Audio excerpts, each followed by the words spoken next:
Hi, I'm Terry, one of the consumer technology specialists for Mid-Continent Public Library, and today we are going to look at a very short example docs document, and we are going to change the font size, and look at all sorts of other kinds of special effects that we might want to add interest into our document.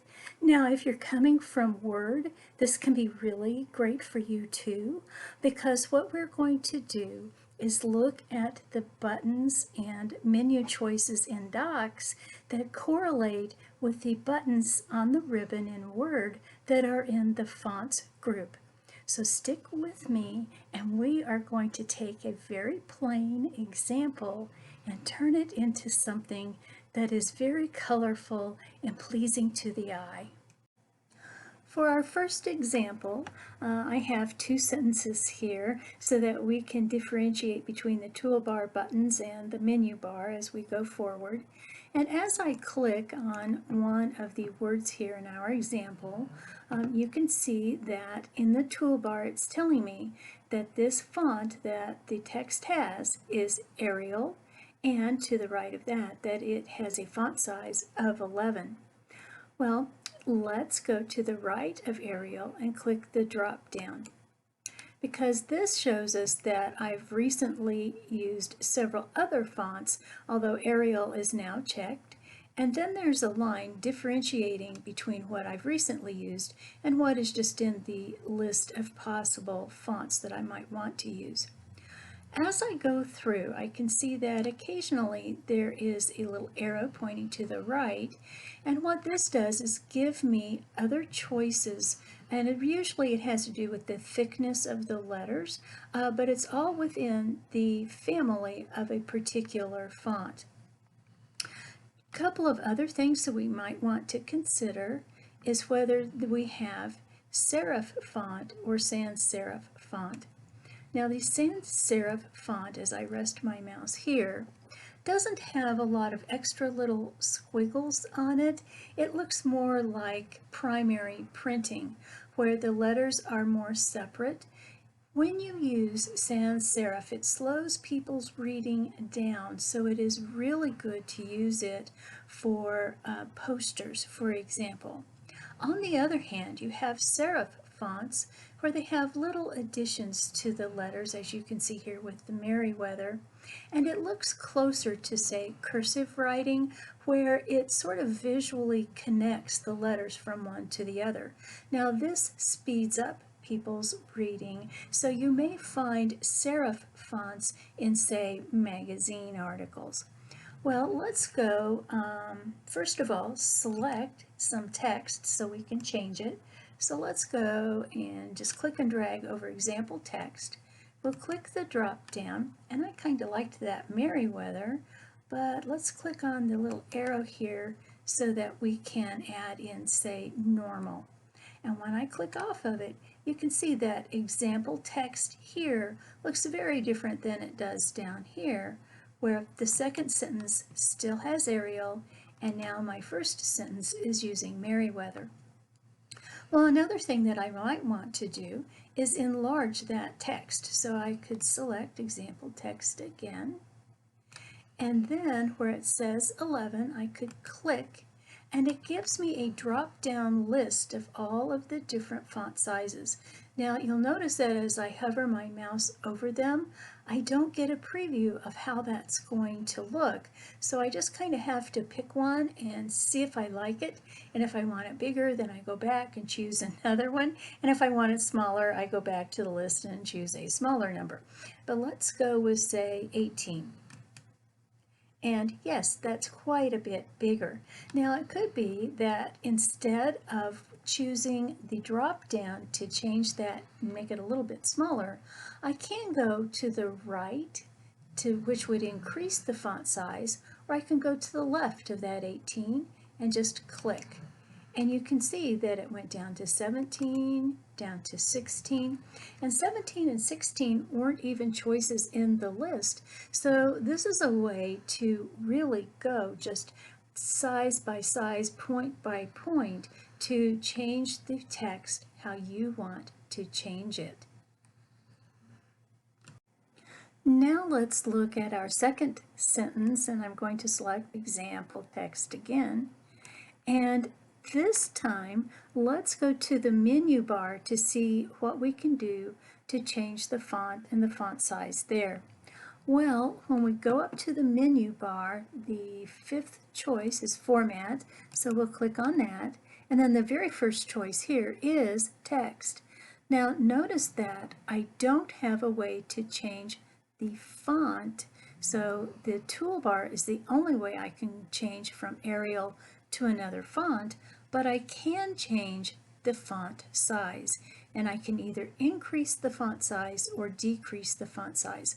Let's increase the font size, and it did a little, but I think I need to go back, go to Text, go to Size, and increase it again.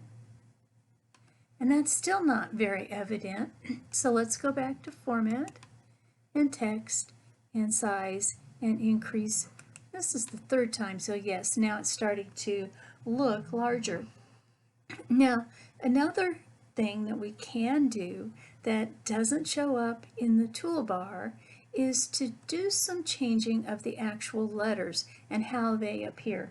So let's go back to Format and Text, and we're going to come down to Capitalization.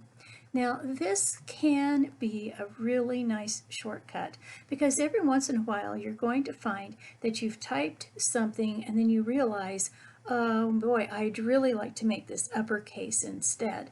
And usually that's some sort of a subheading in a document, but we could, since we've selected text, simply go to uppercase, and it makes all of those letters uppercase, which really saves time and a lot of extra typing. Well, let's go back to Format, and again we're going to go to Text, and we'll go down to Capitalization, but this time we'll go to Title Case. So with Title Case, just think of it like a title where the first letter in every word is capitalized. And yes, now we have example, the capital E and the capital T, for example text. But let's say that, well, that's not really what I wanted to do, so we can go back to Format and Text. And this time when I go to Capitalization, I'm going to select lowercase, and now we're back to our original example. Now let's look at 3 more buttons that help us emphasize specific words within our text. So to do that, we would go to the right of the font and the font size to find the B for bold, I for italics, and the U for underline.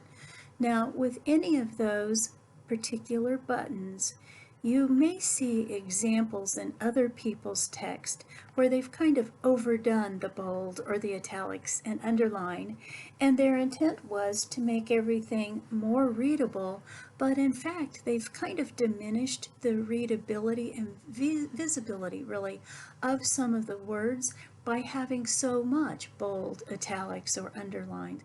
So always look at your document, kind of stand back, look at it, and decide if you've used maybe too much. But we're just going to select one word today.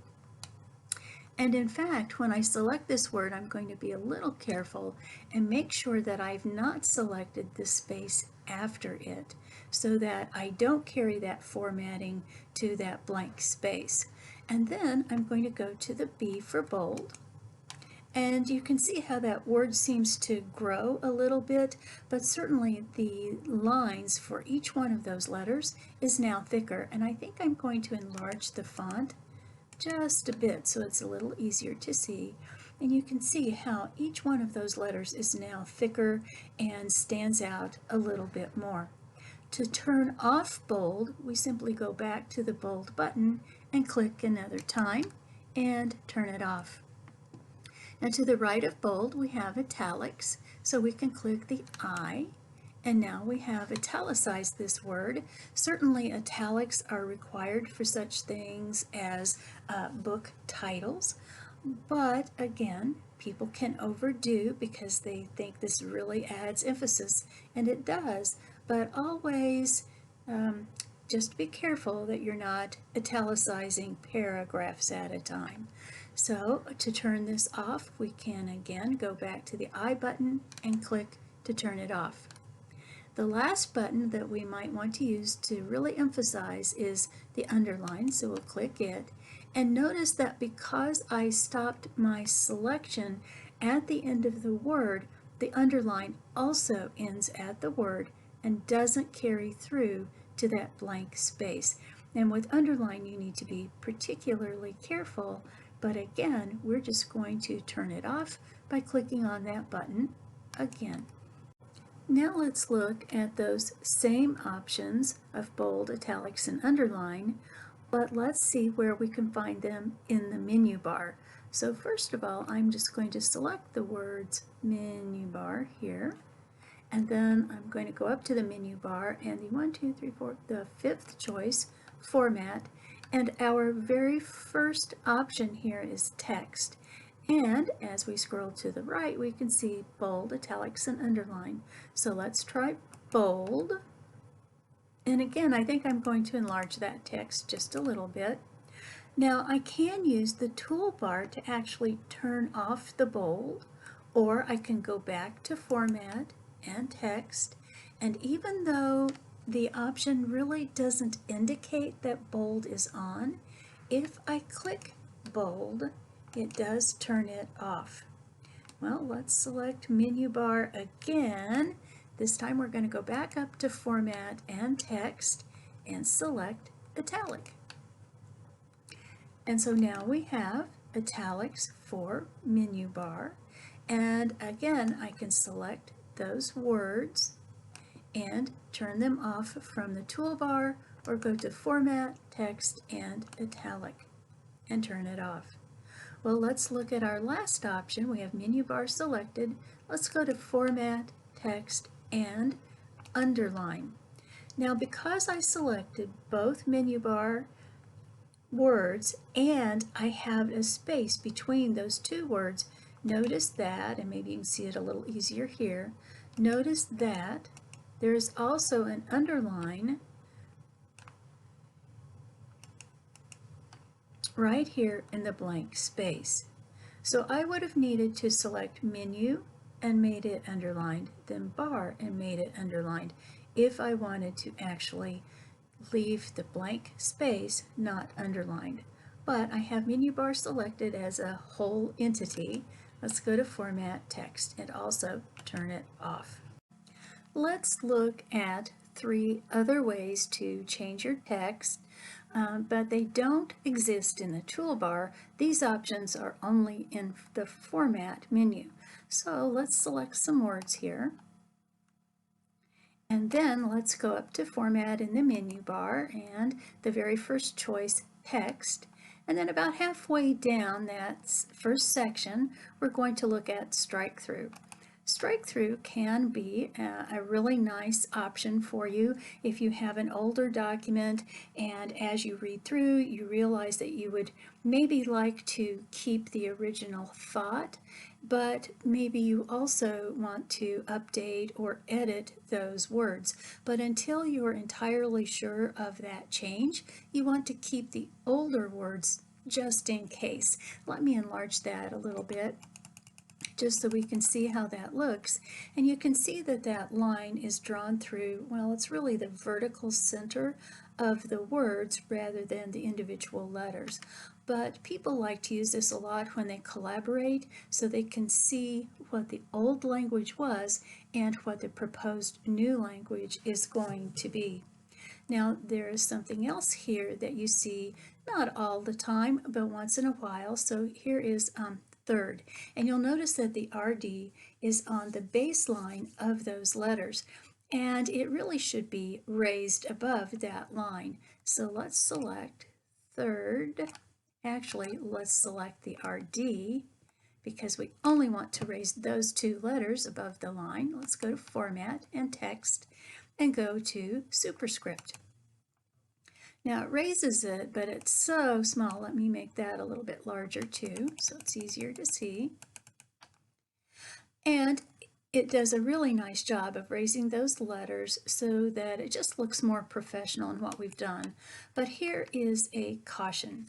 Notice that when I click to the right of the D, the insertion point, that little blinking vertical line to the right of the D, is the size of the D. So if I were to ignore that and type some more text, notice how that new text is the size of the RD. But generally, you want your next word after a superscript to be just the regular normal size. So what we need to do is go back to the right of the RD, go to Format and Text, go to Superscript, and even though there's no indication that Superscript is on, we're going to click on that selection again, and notice now how that insertion point has changed, and it's the size of the regular text. And so now when I type, it is also the correct size. So always be careful with superscript that you turn it on, it does its job, and then immediately be sure to turn it off. Well, we have another example of superscript, and it's here at the end of the line. It's the last part of a sentence listed below, and then we have a 1. So that seems to mean that that 1 is a footnote. Again, I can select the 1, go up to Format, go to Text, and make it a superscript. And so people will know now that I have a footnote at the bottom of the page that they need to refer to. There's one other example on this particular line of text, and that is H2O. And this is used, these numbers are used quite a bit in math and, of course, science, chemistry. H2O would be a chemical formula, and the 2 really should go below the line. So I'm going to select the 2, go up to Format and Text, and then go to Subscript and click that. Now again, let me make that a little bit larger so it's easier to see. And you can see now that that 2 is below the baseline and our chemical is written correctly. So we have superscript, subscript, and strikethrough that can really aid you in what you're trying to do and really make a more effective document. Let's look at 2 different ways we can add color to our document for even more visual variety. First of all, I'm going to add a title to this document.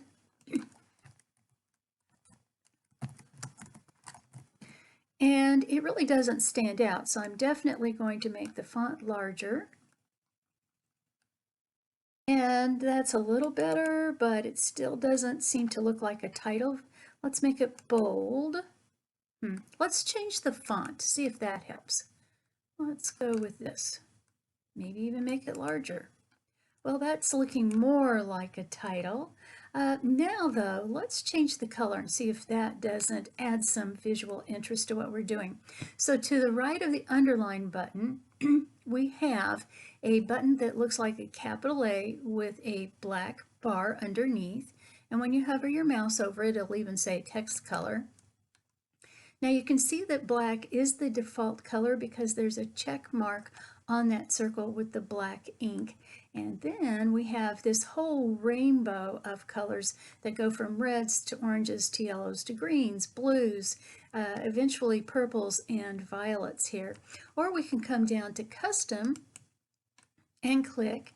And this time we have, again, a little progress bar that takes us through different colors and shades that we might want to select from. And again, we have that whole rainbow representation of color.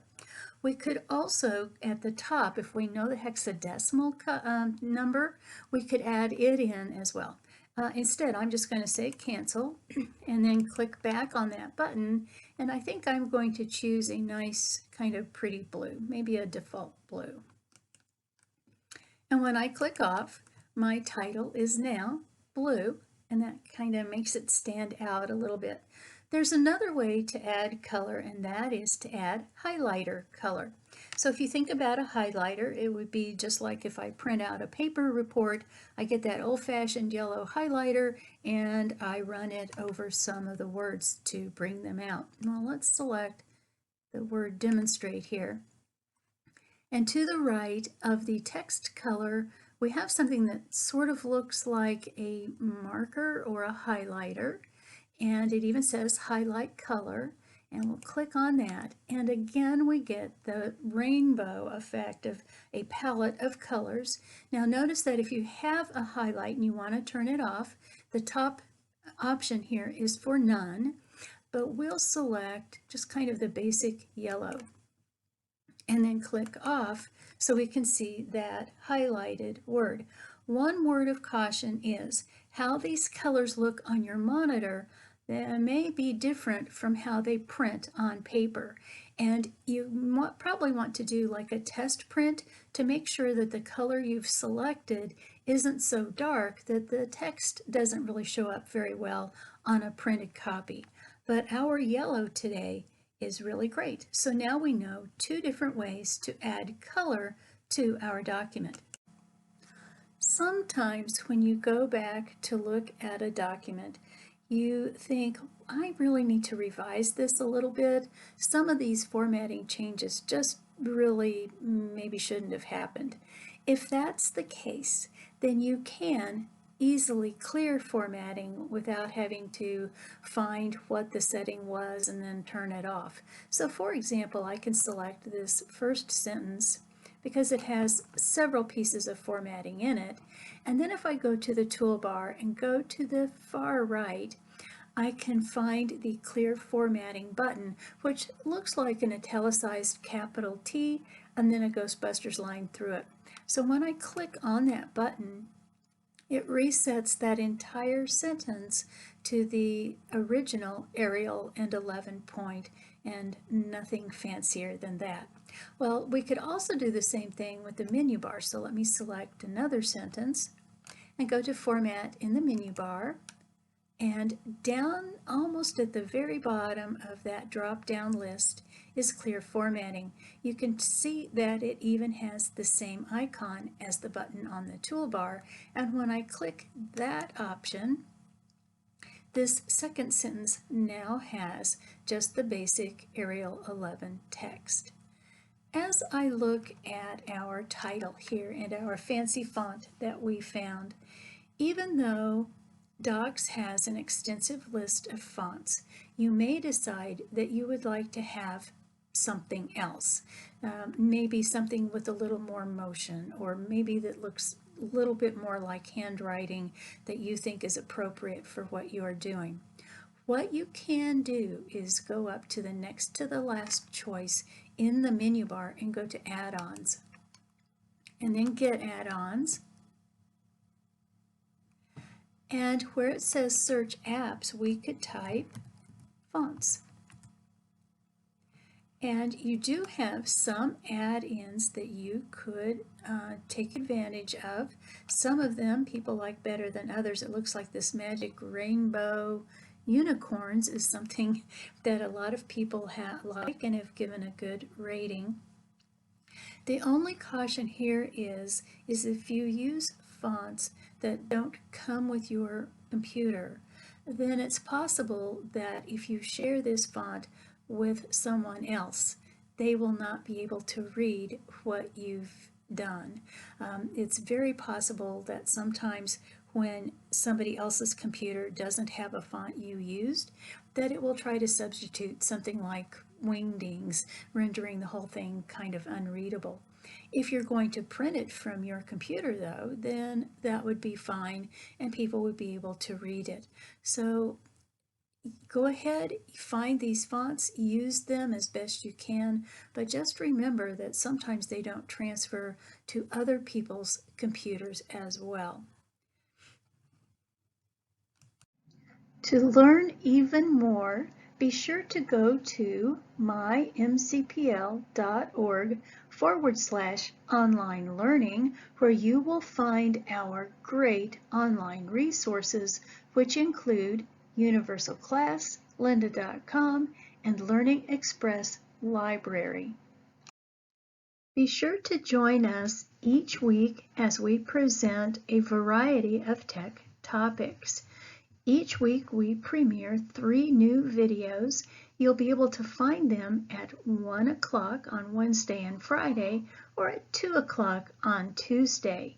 You can find us on Facebook at MCPL 360, or if you prefer, be sure to subscribe to our MCPL MO channel on YouTube, where you'll be able to find our MCPL Consumer Technology Resources playlist.